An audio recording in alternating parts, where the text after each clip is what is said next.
a igreja e nós podemos tolerar a calúnia e a perseguição dos ricos. O que nós não podemos é aceitar a desilusão, o desespero dos pobres, que são os irmãos e as irmãs menores de Jesus Cristo. Mas eu me ponho como um Pedrinho que analisa. Pedro, desculpa, porque eu falei Pedrinho, mas é tão afetivo, eu não gosto que chame de Pedrinho, é Pedro Ribeiro de Oliveira. Faço análise. Uma igreja centrada no esquema de poder, poder sagrado, que se articula com outros poderes. Todas as instituições que têm o poder como centro, elas fecham as janelas e as portas ao amor e à compaixão. Elas são rígidas, quer obediência, quer disciplina, mas não misericórdia, perdão, amor.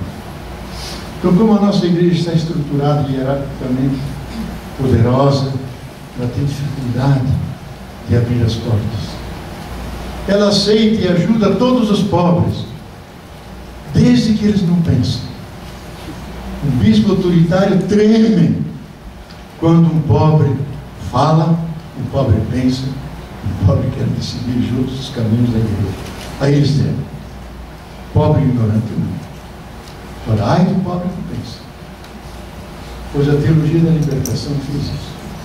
Quero ir caminhando para o fim. Não só fez uma revolução espiritual, também fez uma revolução cultural. E todos esses movimentos que eu acentuei antes, que nasceram dessa perspectiva libertária, ao nível de povo embaixo, criaram uma cultura de libertação e pervadiam todas as instâncias da cultura mundial. E nós dizemos com orgulho, não digo eu, diz o presidente Lula várias vezes, e numa vez, de uma forma extremamente solene, onde havia uns 4, 5 mil representantes do movimento Fé e Política, e dizia: o fator mais importante da fundação do PT não foi o sindicato, éramos 4, 5 gatos pingados perseguidos pela polícia. Não eram os estrangeiros que estavam no exílio, que foram cooptados pela social-democracia. Foram as comunidades de base, foi a Igreja da Libertação, foi a Teologia da Libertação. Vocês não entraram no PT, vocês ajudaram a fundar o PT, que é diferente. E nós temos essa glória de poder dizer que ajudamos a criar esse partido.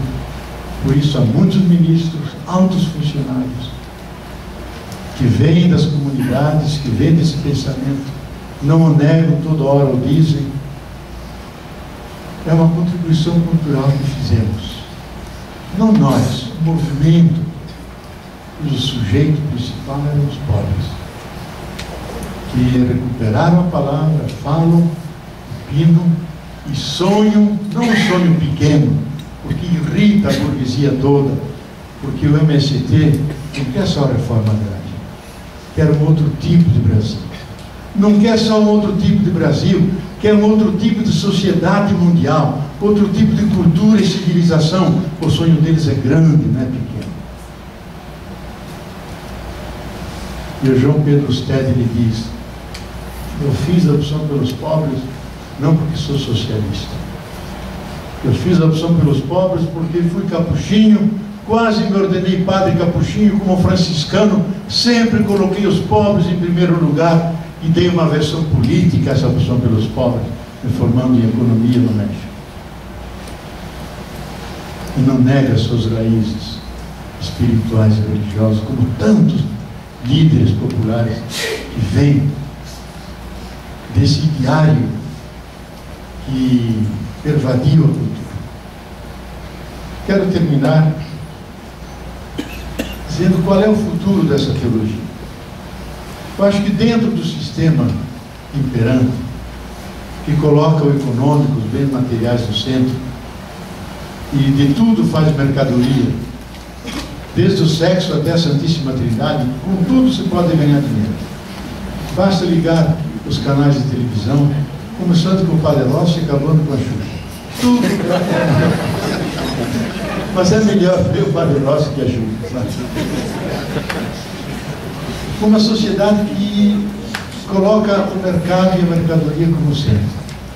Dentro desse tipo de sociedade, a teologia da libertação só pode existir como resistência, como profecia, como perseguição, como maledicência, como esquecimento voluntário, como a invisibilização que se faz da teologia da libertação. Diz, ela morreu. Não morreu. Ela não tem a visibilidade que tinha antes. Mas ela está aí viva. Porque os pobres continuam pecando. Então, a teologia da libertação, ela está aí. Onde encontramos? Eu acho que hoje dificilmente encontramos nas faculdades de teologia. Eu mesmo nunca lecionei em Petrópolis um curso de teologia da libertação. Nunca. Eu procurei dar todos os tratados na ótica, na perspectiva da teologia da libertação. Agora, a teologia da libertação nunca foi ensinada. Mas o forte dela não está nas faculdades de teologia. Vocês têm que ir nas bases da sociedade. Tem que visitar os grupos de direitos humanos, de fé e política, de afrodescendentes, da pastoral da criança, pastoral dos aidéficos. Toda essa rede imensa de pastorais sociais, a referência teórica deles é a teologia da libertação. E buscam a libertação com os seus movimentos, com as suas pressões que fazem. Aí está a teologia da libertação. E está no mundo inteiro. Se você vai na África, vai na Coreia, muitos lugares da Europa, dos Estados Unidos, muitos cristãos que lutam pela libertação da humanidade, dos pobres, do planeta Terra, e fazem dessa libertação uma inspiração. Hoje, um dos nichos que sustenta a esperança da humanidade e que suscita continuamente novas utopias é esse ideário da libertação, que se contrapõe a todo tipo de opressão que está crescendo no mundo. Eu tenho como uma espécie de visão o futuro da teologia da libertação é como no capítulo 7 do Apocalipse, aquela multidão que vem, são os sobreviventes da grande tribulação, e vêm marcados pelo sangue do Cordeiro, erguendo uma bandeira da libertação, criando comunidades por todos os lados, nas culturas, se enraizando, testemunhando o Evangelho, sem nenhuma pretensão de excepcionalidade, mas ajudando o que está sofrendo, se vergando com o bom samaritano junto ao caído, somando-se a todos aqueles que buscam vida e liberdade. Assim me imagino o cristianismo numa sociedade globalizada, feita de uma rede imensa de comunidades que dialogam fé e vida com as culturas, e o Papa, talvez com o seu colégio, onde haverá muitas mulheres juntos, andarão visitando essas comunidades, fortificando-as na fé. Esses eu acho que são o futuro do cristianismo. Cristianismo libertário, que nasceu do sofrimento e da paixão dos pobres, nos quais nós descobrimos a paixão de Jesus, e ao mesmo tempo sinais antecipadores do reino, de que junto com eles, eu quando estou cansado, desesperado, vou para uma favela, saio de lá animadíssimo, porque lá há trabalho, a resistência, há entusiasmo, apesar de todas as tribulações da vida.